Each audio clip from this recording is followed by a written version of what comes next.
Gospel according to Matthew, chapter 12. At that time, Jesus went through the grain fields on the Sabbath. His disciples were hungry and began to pick grain and eat it. The Pharisees saw this and said, "Look, your disciples are doing what is not lawful on the Sabbath." Jesus replied, "Have you not read what David did when he and his companions were hungry?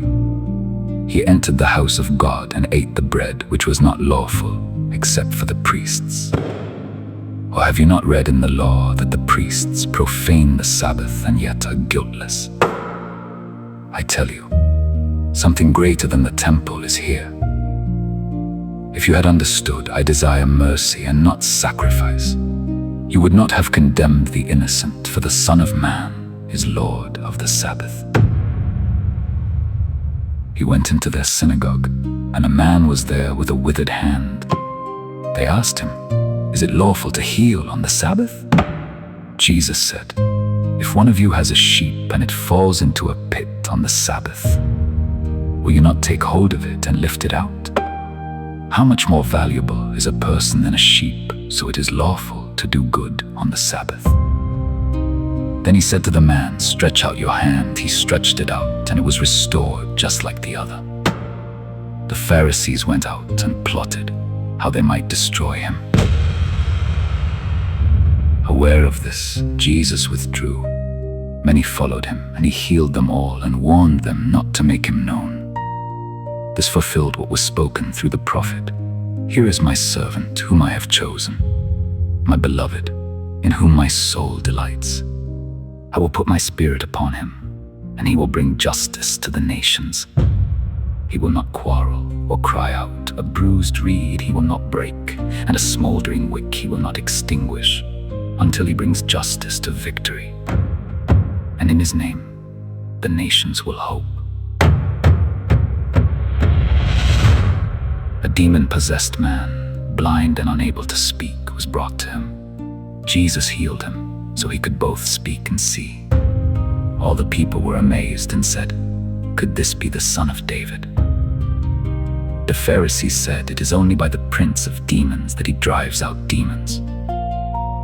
Jesus knew their thoughts and said, "Every kingdom divided against itself is brought to ruin. If Satan drives out Satan, he is divided against himself. How then will his kingdom stand? If I drive out demons by the Spirit of God, then the kingdom of God has come upon you. Whoever is not with me is against me, and whoever does not gather with me scatters. Every sin and blasphemy will be forgiven, but blasphemy against the Spirit will not be forgiven. A tree is known by its fruit. Make a tree good, and its fruit will be good.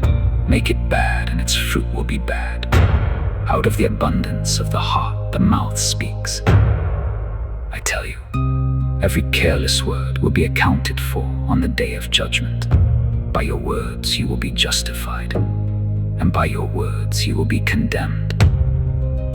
Some teachers said, "Teacher, we want to see a sign." Jesus answered, "An evil generation seeks a sign, but no sign will be given except the sign of Jonah.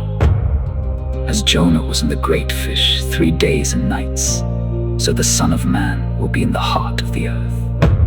The Queen of the South will rise at judgment and condemn this generation, for she came to hear wisdom, and something greater is here.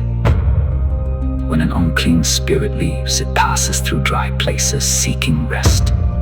If it returns and finds the house empty, it brings others more wicked, and the final state is worse than the first." While he was still speaking, his mother and brothers stood outside, asking to speak with him. He replied, "Who is my mother and who are my brothers?" Pointing to his disciples, he said, "Here are my mother and my brothers. For whoever does the will of my Father in heaven is my brother and sister and mother."